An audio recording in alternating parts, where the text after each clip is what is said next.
They said no man should have to bury his own blood. But at dawn that morning, Eli Cormac pressed his calloused hands into frozen dirt, knee to earth, hat laid beside the grave, and did just that. The boy's cross was plain to nailed planks, one splintered, one stained where Eli had carved his son's name with the tip of a rusted knife. Thomas Cormac, age 12, buried in boots, too big, because that's all his father had left to give him, and a scarf, his mother's old blue one, wrapped tight around the boy's neck, as if it might still hold some warmth. Snow hadn't fallen in days, but the cold was sharp and biting, and the sky above the valley hung low and grey, like it too was morning.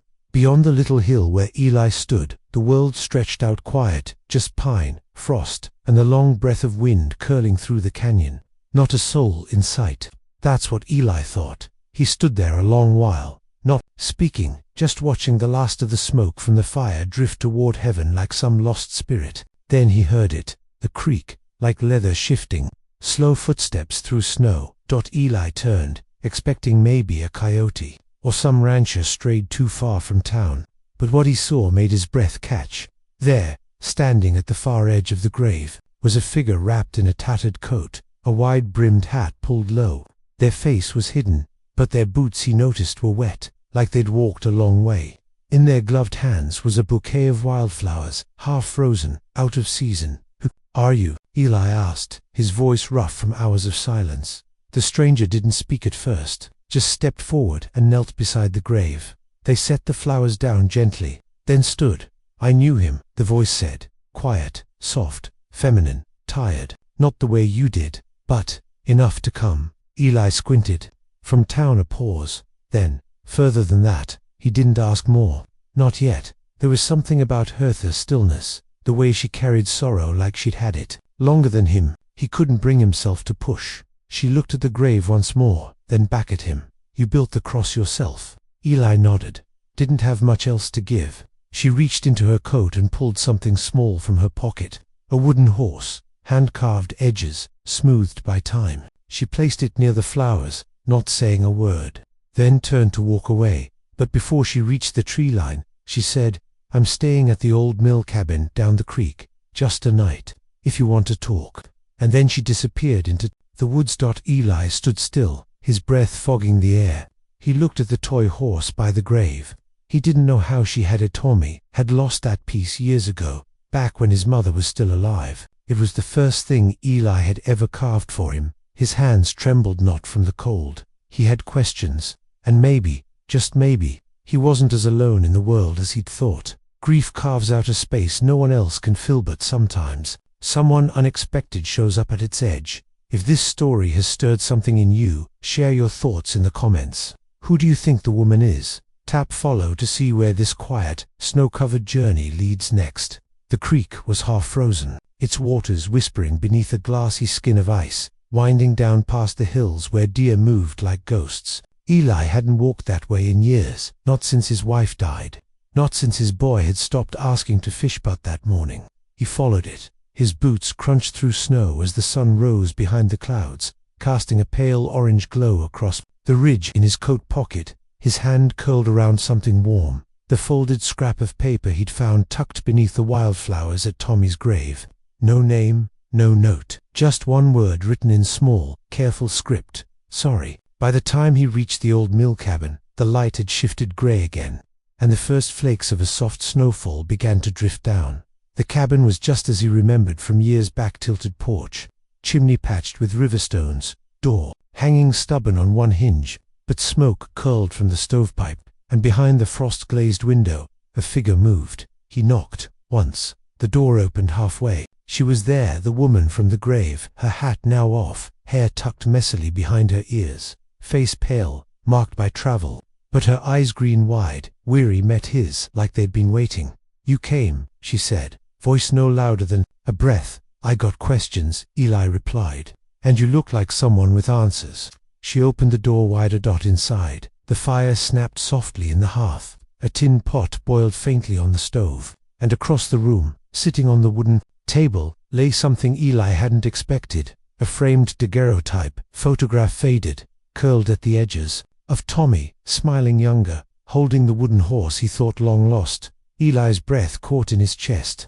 "Where'd you get that?" She didn't answer right away.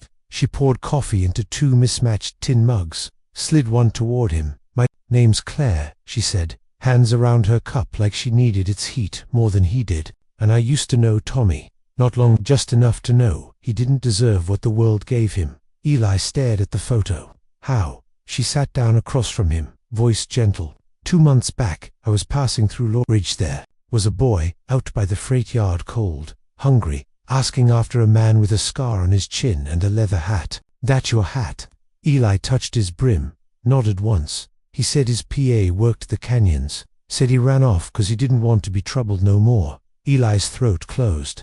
He thought he was trouble. She looked at him, deeply. "He was just scared, and he missed you something awful."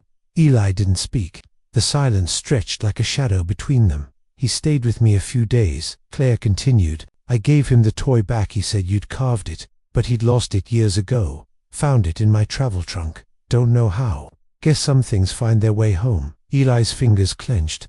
"And then," she lowered her gaze, "then he got sick. Too fast. Fever, deep in the lungs. By the time the doc came, it was already too late.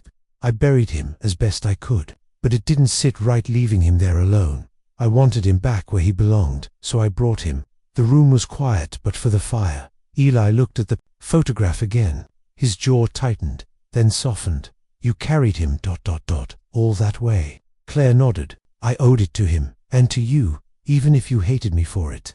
Eli stood there for a long time, shoulders heavy with the years. Then he pulled out the folded scrap from his coat, set it beside her cup. "This yours?" She nodded. Couldn't say it out loud. He looked down at her hands, thin, cold, still trembling. "I don't hate you," he said at last, "but I do wonder why someone like you'd do all this for a boy not her own." Claire swallowed. Her voice cracked. "Because I lost a boy once, too, long time ago. Same age, same eyes." Eli stared at her, and in that moment, something old inside him cracked, not all at once, but enough to let in light. That night, Eli didn't return to his cabin. He sat across from Claire in the old mill house, staring at the fire like it might offer him answers, or at least a place to set down the ache he'd been carrying too long. Outside, snow whispered against the roof. Inside, the silence between them felt less sharp than before, more like the hush that follows a prayer. Claire didn't ask him to stay. She just added more wood to the fire, slid a wool blanket toward him, and left the second tin cup beside his elbow. Maybe she understood that when a man has buried his only son, he doesn't want words, just space. Maybe she knew because she'd buried something of her own too. Eli finally broke the silence. He used to sleep with one leg kicked out from under the blanket. Always woke up cold. Never learned. Claire smiled faintly. "Mine used to hum when he was nervous. Little tune he made up. Wouldn't even know he was doing it." They didn't speak Tommy's name, but somehow he was in the room like a scent that lingers in pine wood walls, or the way a flickering fire casts shadows that look like people you miss. "I wasn't always good at being his father," Eli admitted, voice low, cracked. "After his ma passed, I pulled back. Thought I was keeping him safe. From me, from grief. But I think I just made him feel alone." Claire didn't respond right away. She leaned forward, resting her hands on the rough-hewn table. "You were hurting," she said gently. "And hurting people don't always know how to reach." Eli nodded slowly. "I was afraid of breaking him. Turns out, I broke him anyway." "No," Claire said, and her voice held something firmer now. "You didn't. He loved you. Even when he ran, even when he was scared. He asked about you every day." Eli looked at her, and for the first time, really saw her not just as a stranger who'd appeared at a grave, but as a woman shaped by the same wind and weight as him. "You didn't have to bring him back," he said softly. "You didn't have to stay here, waiting for me." Claire's eyes welled, but she blinked the tears away. "No, but I needed to. For him, for myself." Eli reached across the table and picked up the little wooden horse. He ran a thumb over the grooves he'd carved years ago. Tommy had dropped it once, back when they lived in the canyon house with its crooked roof. Eli had searched for days. It had been gone so long, he thought he'd imagined carving it at all. "You said you found this in your trunk?" he asked. Claire hesitated. "I've carried that trunk since Kansas, through New Mexico, Nevada, Arizona, lost count of the places. I've no idea how it got in there. I thought it was mine at first, from my son's toys, but when Tommy saw it, he lit up like the sun came out. Eli's voice went quiet. Maybe he put it there. Maybe he was meant to find you. Claire didn't answer, but something warm flickered in her eyes. After a while, Eli stood, walked to the window. Snow had slowed, and the moon cast a soft silver glow across the valley. The world looked quiet, clean, like it was offering him a second breath. He turned back to Claire. I can't bring him back, but I don't want to keep living like he's the only thing I ever had. Maybe it's time I started building something again, even if it's small. Claire studied him. You mean the ranch? He shook his head. I mean anything. Maybe a porch with 2 chairs, maybe keeping the coffee warm for someone else in the morning. She smiled, and it reached the corners of her eyes. Eli pulled on his coat. I'll be back in the morning. Cabin needs cleaning. Roof's sagging from snow. Got an extra chair by the fire, if you ever want to sit a while. Claire nodded.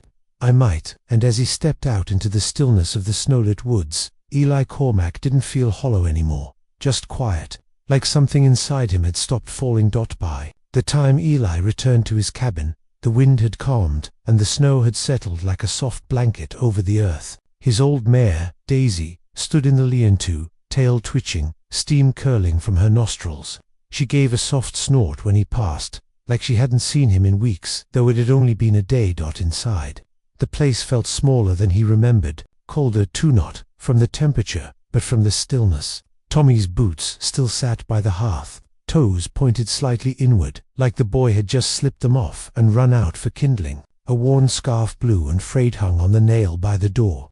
Eli's hand hovered over it before he pulled away. He moved to the corner, where the boy's saddlebag still leaned against the wall. He hadn't touched it since the day he brought Tommy home, couldn't bear to, but now something told him to open it. The leather was stiff, cold. Inside, a few folded shirts, a piece of flint, half a biscuit, wrapped in wax paper. And at the bottom, tucked beneath a rolled-up drawing of a horse with 2 long legs, was a letter. Eli stared at it, hands suddenly unsure. The paper was creased, smudged with charcoal and dirt. On the front, in shaky handwriting, if something happens, please find my p***. He sat down slowly. The fire popped behind him, and outside, a crow called once, and then went quiet. He unfolded the page. Pa. I know I shouldn't have gone. I know you said I was safe if I stayed, but I thought maybe you were better off without me for a while. You always looked so tired when you looked at me. I thought maybe I reminded you too much of Ma. I miss her too. Every day, I just wanted to be useful. I wanted to bring something home you'd be proud of. So I went to work near the train yard. Mr. Jeb let me sweep and feed the dogs. It wasn't much, but it felt like I was doing something. I was saving up for a lantern for your workbench, the one that always goes out when the wind comes through the cracks. Miss Claire found me when I got sick. She gave me broth and told me stories that reminded me of you. She carved little things, like you used to do. She reminded me that people don't forget who they love, even if they don't always say it. If I don't get to come home, I want you to know, I was never mad at you, not even once. I was just waiting for you to look at me like you did before Ma died, like I was still yours. I hope you'll forgive me for going, but if you do, maybe you'll sit in the porch chair with that old blanket and think of me when the coyotes start up. I'll be listening. Love you always. Tommy Lee didn't move for a long time. He stared at the words until they blurred. His hands trembled, and his breath hitched sharp and sudden like he'd been shot without knowing. Then, slowly, he folded the letter back up with care, like it was made of glass. He walked outside into the early dusk, letter clutched in his hand. Snow was still falling in tiny flakes that caught the last light, glowing like fireflies in the gray. He stood at the edge of the porch, looked out at the tree line. Then he whispered to the cold, "You were always mine, son, always." Behind him, in the doorway, a voice spoke soft and clear. "I brought something." He turned. Claire stood there, cheeks red from the wind, a bundle wrapped in canvas in her arms. "What is it?" he asked. She stepped forward and unfolded the cloth. Inside was a lantern, old but solid, brass, polished, the wick still good. "I found it in Tommy's pack," she said gently. "Wasn't sure if it worked until this morning." Eli took it slowly, eyes wide, as if afraid it might vanish. Claire added. He said, "It was for you, something about the wind and your workbench." Eli didn't say anything at first. He simply lit the lantern and set it beside the door, where the draft always blew through. The flame flickered, then steadied, and just like that, something inside him did too. Though lantern burned all night, Eli kept glancing at it like it might go out, but it never did. Its light pooled warmly by the door, casting soft shadows across the wooden floor, across Tommy's empty boots, across the blanket Claire had folded neatly over the rocker by the fire. Something about that flame made the house feel less like a shell and more like a home again. Claire didn't leave that evening. She stayed for supper, just beans and sourdough he'd kept too long in a cloth sack, but she didn't complain. When Eli poured water into 2 tin cups and placed one in front of her, it felt natural, like the cabin had always meant to hold 2 people, not just one fading memory in a broken man. The snow had thickened outside, softening the world to silence. After supper, Claire sat with her hands near the fire, her face lit orange gold. Eli sat across from her, the letter still folded in his coat pocket like a heartbeat. He watched her for a moment before speaking. "You ever think about settling?" he asked. "I mean really stopping somewhere." She looked into the flames. "Sometimes, but stopping's a lot harder when you've forgotten what safe feels like." He nodded slowly. "Yeah, I know." Claire looked up. Her voice was quiet, but steady. "This place, it's the kind of quiet that doesn't make you feel alone. I could stay a while, if that's all right." Eli didn't answer at first. He got up, walked to the kitchen shelf, pulled down a second coffee mug he hadn't touched in years. Used to be his wife's, had a chipped rim, painted flowers fading at the edge. He held it out to her. "Then, I reckon you'll need your own cup." She took it gently, eyes soft. "Thank you." That night, they didn't talk much, but they didn't need to. The fire did enough speaking, crackling like he was glad to be heard. Eli handed her an extra quilt and pointed to the cot by the window. "Used to be Tommy's when he was little," he said. "Still sturdy, if you don't mind the creak." She gave a small smile. "I don't." Eli moved to the rocker and sat. The wind picked up outside, whistling faintly around the eaves, but inside was warm still, and for the first time in what felt like forever, Eli let his eyes close, not in sorrow, but in something else. Something like peace. In the early grey of dawn, he woke to find Claire already up, placing kindling in the stove. She looked at him with a slight tilt of her head. "You snore," she said softly. Eli rubbed his neck. "Could have warned you." "I didn't mind," she said, tossing a log into the stove. It sounded like someone who hadn't rested in a long while. He didn't know what to say to that, so he just looked at her. Then he said the thing that had been building in him all night. "You don't have to keep moving, Claire." "Not anymore." She paused, her hands stilled over the matchbox. The silence stretched. "I don't?" she asked, voice low. He shook his head. "You already brought my boy home. You helped him rest. Now maybe it's time you had a place to rest, too." Claire's lip trembled just slightly. Then she nodded. "I think I'd like that." And just like that, 2 people who'd lost too much found something worth keeping in bread, shared over a quiet fire, in the offer of a mug, in the simple fact that neither of them had to wake up alone anymore. Sometimes healing doesn't come all at once. It arrives slowly, like warmth returning to cold hands, or light glowing from a lantern someone left for you. Have you ever offered someone a place to stay and found yourself changed too? Leave a comment if this part touched something in you. Spring didn't come quickly in the mountains. It crept in slow, like an old friend afraid to knock too loud. But Eli noticed it all the same, the way the icicles dripped longer each morning, how the crows started nesting lower in the trees, how Daisy's coat began to shed under the softer sun. Inside the cabin, life had shifted like snow melting off a roof. Quiet, steady, real. Claire had been there over 3 weeks by then, but neither of them kept count. She tended the hearth like it was hers. She stacked firewood without asking. She began baking small round loaves that filled the cabin with a smell Eli hadn't realized he missed. Every now and then, she'd hum while kneading the DOA tune he didn't recognize, but one that settled into his chest like it had always belonged. Eli started fixing things he'd put off for years. He patched the barn roof, mended the gate, even cleared the trail down to the stream. One morning, he found Claire in the field planting something in a crooked row. When he asked, she smiled and said simply, "Potatoes. Might not look like much, but they're hearty, like us." Sometimes they spoke of Tommy, quiet, Gentle memories passed between them like stones laid in a riverbed, things that used to hurt, now softening with time. Eli showed her drawings Tommy had made, the ones he kept folded in an old Bible. Claire brought out a music box that played a broken lullaby, said it had once belonged to her son. Neither of them said the names often, but both boys lingered in the space between their sentences. One afternoon, after rain had left the valley smelling like pine and earth, Eli found something tucked into the folds of Claire's coat, a small hand-stitched pouch. Inside it, a single lock of dark brown hair, tied with a blue ribbon. He didn't ask, and she didn't explain. But when their eyes met, later that night, he only nodded, and she gave him the kind of smile that carried more trust than words ever could. That same week, he built a second rocker for the porch. Claire watched from the doorway, arms folded, hair pulled back, with a strip of linen. "You making that for me?" she asked, teasing. "Nope," he grunted, wiping sawdust from his hands. "Making it for someone who doesn't wander no more." She looked at the chair, then at him. "That's so." He nodded, slow and certain. "Yeah, you see, the thing about grief is it hollows you out. But sometimes, if you're lucky, it leaves room for something else to grow." She stepped closer. "And what do you think's growing now?" Eli looked out across the valley.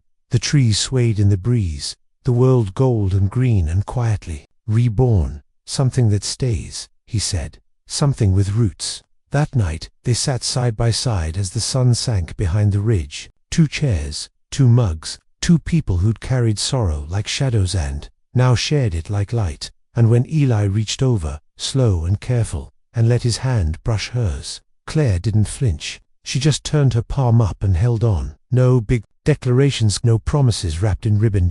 Just presence, just peace. The letter came just as the first lilacs bloomed near the porch. Eli spotted it in the saddlebag slung over Daisy's side, dropped there by old Caleb, the post rider from down valley. Normally, Eli didn't get mail, hadn't for years. What news could a man want who'd buried everyone who once wrote him? But this envelope was different. The paper was worn at the corners, creased, the ink slightly smudged from damp fingers. On the back, pressed with a careful thumb, was the seal of the orphanage in Lorridge. He stared at it a long moment, then walked back inside, letter in hand, boots still trailing dust across the floor. Claire had swept just that morning. Claire looked up from the kitchen table where she was sorting wild herbs into bundles. "You all right?" Eli didn't answer. Right away, he held up the letter. She took one look at the postmark and her breath hitched. "Lorridge," he nodded. Thought that chapter was closed. She dried her hands on her apron and stepped closer, her voice quieter now. "You want me to read it with you?" He looked at her, the way her brow furrowed with care. Then he handed her the envelope without a word. Claire opened it with the same tenderness she used when peeling back bandages. Inside was a single folded sheet and a photograph, faded, curled at the corners. It showed Tommy in a row of children, arms crossed, expression somewhere between defiant and afraid. He looked older than Eli remembered, a boy on the edge of becoming someone new. Claire read aloud, "Mr. Cormack, we regret to inform you that the boy, known as Thomas Cormack, was placed temporarily in our care 3 months prior to the date of this letter. His arrival was settled, and he declined to list a guardian or next of kin, stating he was figuring it out on his own. We recall your name was listed in a half-torn Bible he carried, next to a penciled-in drawing of a cabin and a star, where Paz stays. He was with us only a short while, independent, quiet, and kind to the younger ones. He taught a girl named Jenny how to whittle, left behind a single wooden star, which we are enclosing for your keeping. We were heartbroken to learn of his passing. Through secondary channels, his absence left a space here, small but real. If ever you would like to visit, his name has been placed in our memory garden, under the cottonwood tree, the one that catches the morning sun. With deepest sympathy, Miriam, Beau's Lorage Home for Orphaned Youth. Claire looked up, eyes already wet. She passed him the starsmall, carved from soft pine, initials TC pressed faintly into one side. Eli turned it over in his palm, thumb tracing the edges. He made this for someone else. Claire spoke softly, and they remembered him, not because he had much, just because he was kind. Eli nodded, silent. Then he looked at the photograph again. He had that look like he was holding something heavy, but didn't want to bother no one with it. She touched his shoulder, like his father. That afternoon, Eli saddled Daisy and packed a lunch. Claire wrapped in cloth. She didn't ask where he was going, just handed him her shawl in case the wind kicked up. He rode down to look without haste, through streams, past hawks circling high, across the wide flat of meadow that Tommy once crossed alone. When he reached the orphanage, he didn't knock right away, just stood under that cottonwood tree, hand in his pocket, holding the wooden star like a prayer. And when the breeze came, light and warm, it rustled the leaves in a way that sounded almost like laughter. Eli returned 2 days later, his coat lined with road, dust, and silence. The sun had dipped low by the time he rode into the clearing, the light golden and slanting through the pines. The smell of stew drifted from the cabin, and smoke curled soft from the chimney. Everything looked the same, but something inside him had shifted. Claire stepped onto the porch when she heard Daisy's hooves. She didn't speak, just watched, as Eli dismounted, slow and thoughtful, like the ride had wrung something loose inside him. He took off his hat, and looked up at her with the kind of tired peace that only comes from walking through grief, not around it. "You went," she said, gently. He nodded. "Found the tree, the one they wrote about." She stepped aside as he climbed the steps. "How was it?" Eli didn't answer right away. He pulled the wooden star from his coat pocket and placed it in her hand. "They'd carved his name under the cottonwood," he said, "and someone, one of the children, maybe left a folded paper bird at the base, blue, like that scarf he used to wear." Claire's fingers curled softly around the star. "He mattered there," Eli said, quieter now. "Even if I never got to tell him he mattered here." "You told him in every mile you rode to bring him home," she said, not needing to say more than that. They stood on the porch a while longer, watching the shadows stretch. The stew bubbled inside, the cabin warm and waiting. Then Eli turned to her. "There's a thing I've been thinking on," he said, clearing his throat. "Something that's been sitting with me since Lorage." Claire looked at him, steady. "All right, I never thought I'd have another chance at family. Thought that ended with Tommy. But now I don't have to end. Not if we don't want it to." Her brow furrowed slightly. "What are you asking, Eli?" He stepped closer, his voice low. "Sure, careful. I want you to stay. Not just for another week, not till spring passes. I mean for good. I want to build something new with you. Not to replace what we lost, but because of what we still have left." Claire's eyes welled, but she didn't cry. She just looked at him, then looked out at the field beyond the porch, where early wildflowers had started to bloom. For a long moment, she said nothing. Then, quietly, "There's a room I've never unpacked, memories I've kept locked away. You asking me to live here means I might have to open it." Eli nodded. "Then I'll help you. We'll open it together." She smiled then, a soft, trembling thing, but it was real. "I'd like that," she whispered. They went inside.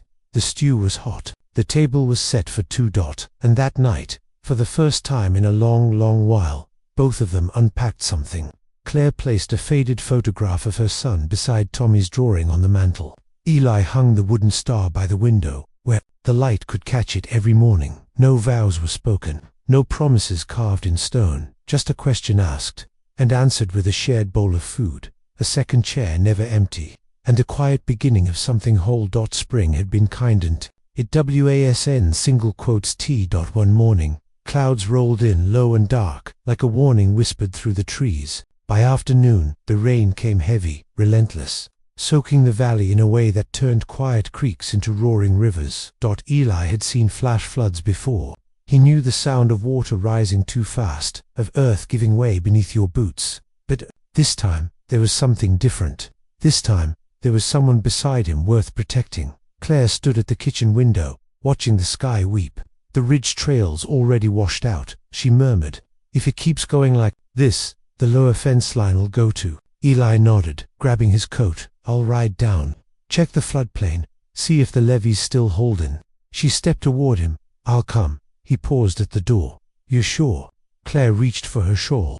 "I lost too much. Sit in still. I won't do it again." They rode out together really on Daisy, Claire atop an old bay gelding from the neighboring ranch. The wind howled through the canyon, and the trees bent low like they remembered worse storms. By the time they reached the edge of the valley, the river had breached. Water foamed and churned against the fencing, dragging down branches and loose debris. One of the fence posts leaned sideways, the wire snapping taut with every pull of the current. "We can't save it," Claire shouted over the roar.